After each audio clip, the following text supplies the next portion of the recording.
জয় শ্রীকৃষ্ণ। রাধে রাধে। বন্ধুরা, আপনাদের সকলকে জানাই আজ ষট তিলা একাদশীর অনেক অনেক শুভেচ্ছা।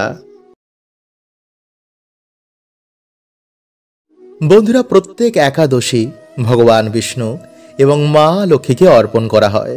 তাই নতুন বছরকে সুন্দর করতে আজকের দিন এবং রাতের ভূমিকা কিন্তু অনেক অনেক গুণ বেশি। শাস্ত্র বলছে যে প্রত্যেকের আমাদের আজকের দিনে ভগবান বিষ্ণু এবং মা লক্ষ্মীর আশীর্বাদ কিন্তু আমাদের অবশ্যই নেওয়া উচিত।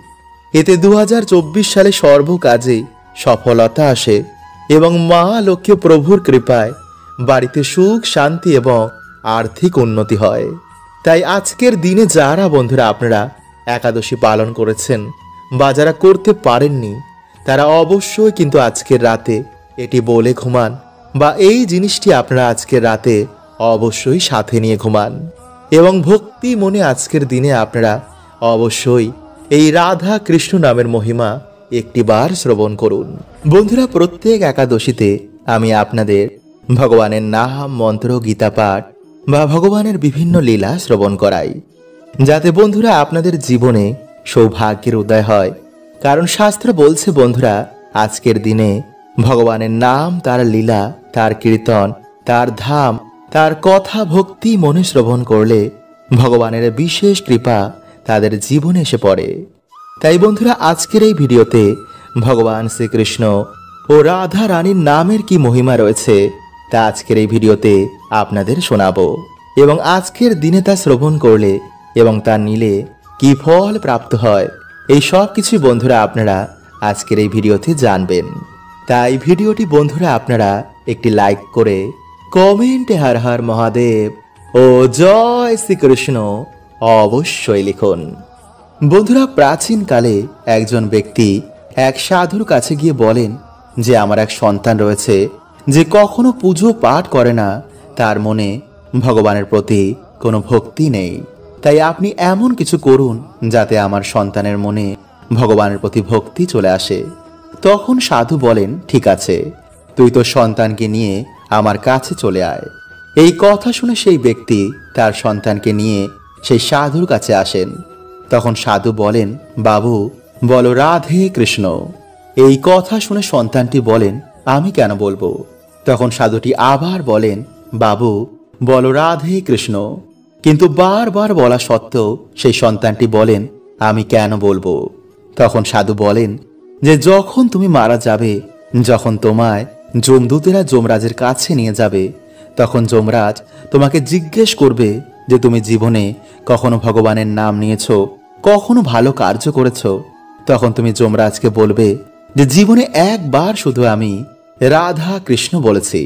এরপর সন্তানটি রাধা কৃষ্ণ বলে সেখান থেকে চলে যায়। সময় অনুসারে যখন সে সন্তানটি মারা যায়, তখন তাকে যমদূতেরা সেখান থেকে নিয়ে গিয়ে যমপুরীতে নিয়ে যায়। যমরাজ তখন তাকে জিজ্ঞেস করেন যে জীবনে কি কখনো তুমি ভালো কার্য করেছো? তখন সেই ব্যক্তি বলেন, হ্যাঁ, আমি জীবনে একবার রাধে কৃষ্ণ বলেছি। আপনি এর মহিমা আমায় বলুন এবং আমি কি ফল প্রাপ্ত করব তা আমাকে বলুন। এই কথা শুনে যমরাজ ভাবতে লাগলেন এবং তাকে বলেন যে এর মহিমা তো আমিও ঠিক মতন জানি না, তাই চলুন আমরা দেবরাজ ইন্দ্রের কাছে যাই। তখন সেই ব্যক্তি বলেন, ঠিক আছে, কিন্তু আমি এইভাবে যাব না, আপনি পালকি ডাকুন, আমি পালকি করে যাব। তখন যমরাজ বাধ্য হয়ে পালকি ডাকেন। কিন্তু সেই ব্যক্তি বলেন যে যমরাজজি, আপনি সামনের জনকে সরিয়ে সেই জায়গায় আপনি দাঁড়িয়ে পড়ুন। এরপর সবাই মিলে ইন্দ্রের সভায় যায়। সেখানে গিয়ে একবার রাধে কৃষ্ণ বলার মহিমা জানতে চায়। কিন্তু ইন্দ্র বলেন যে এর মাহাত্ম্য তো আমিও বলতে পারবো না, তাই চলুন আমরা ব্রহ্মাজির কাছে যাই। তখন সেই ব্যক্তি বলেন, ঠিক আছে, কিন্তু আপনিও যমরাজের মতন আমার সামনের পালকিটিকে ধরুন। এরপর সবাই মিলে তারা ব্রহ্মাজির সভায় যায়। এই দেখে ব্রহ্মাজি ভাবতে লাগলেন যে এমন কোন ব্যক্তি আসছেন যার পালকির পাল স্বয়ং যমরাজ এবং ইন্দ্রদেব ধরেছেন। তখন যমরাজ বলেন যে একবার রাধে কৃষ্ণ বলার কি মহিমা প্রভু আপনি আমাদের বলুন। তখন ব্রহ্মাজি বলেন যে এর মহিমা তো আমিও বলতে পারবো না, তাই আমরা চলুন ভগবান শিবের কাছে যাই।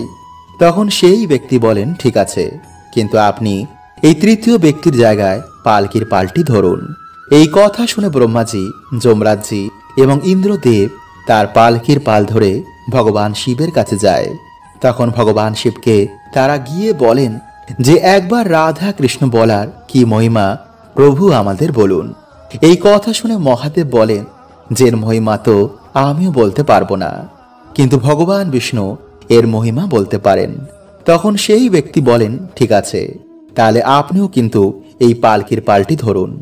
এই কথা শুনে তারা চারজনে সেই ব্যক্তির পালকির পাল ধরে ভগবান বিষ্ণুর বৈকুণ্ঠ ধামে যান এবং ভগবান বিষ্ণুকে তারা জিজ্ঞেস করেন যে একবার রাধা কৃষ্ণ নামের কি মহিমা। তখন ভগবান বিষ্ণু বলেন যে যে ব্যক্তিকে স্বয়ং যমরাজ, ইন্দ্রদেব, ভগবান ব্রহ্মাজি এবং ভগবান মহাদেব ধারণ করেছে, এর থেকে বড় মাহাত্ম আর কি হবে। তাই এই ব্যক্তি আমার ধামে আমার কোলে বসার যোগ্য হয়ে গেছে।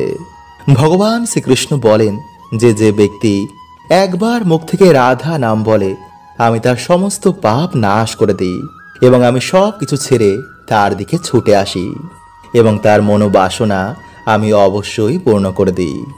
তাই বন্ধুরা একবার আমার সাথে বলুন, রাধে কৃষ্ণ রাধে কৃষ্ণ, কৃষ্ণ কৃষ্ণ রাধে রাধে, রাধে শ্যাম রাধে শ্যাম, শ্যাম শ্যাম রাধে রাধে।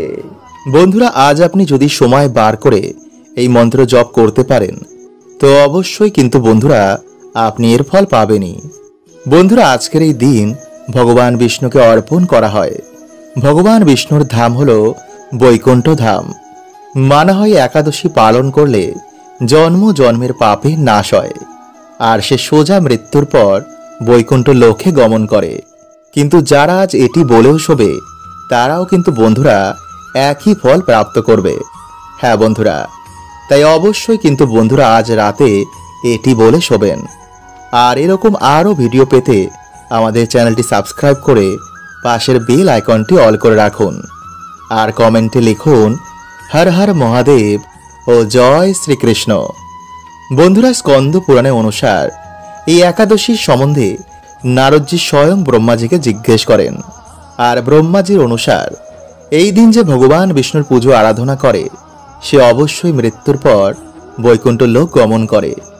তার জীবনের সমস্ত পাপের নাশ হয়ে যায়, ফলে তার মনের বাসনাও এতে পূর্ণ হয়ে যায়। জীবনে যে কারণে সমস্যা হচ্ছিল তাও ভগবানের কৃপায় দূর হয়ে যায়।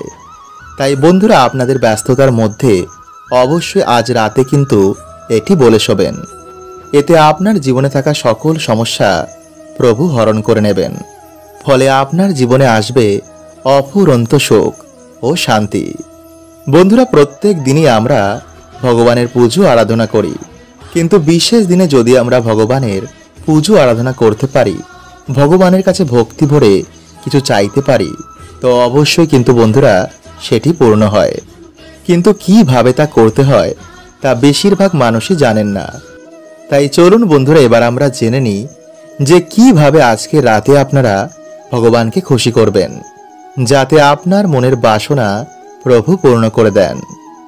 নাম্বার 1, প্রথমত বন্ধুরা আজকের দিনে আপনারা কোনো আমিষ জাতীয় খাবার খাবেন না। নাম্বার 2, গুরুজনদের সাথে আজকের দিনে ভুলেও কোনো খারাপ ব্যবহার করবেন না।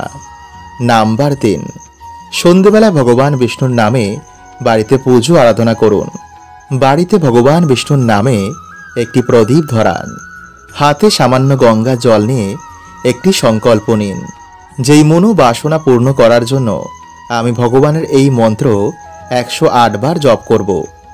আর বন্ধুরা সেই মন্ত্রটি হলো ওম ব্রহ্মাণ্ড দেবায় গো ব্রাহ্মণ হিতায় চ জগদ্ধিতায় শ্রীকৃষ্ণায় গোবিন্দায় নমঃ।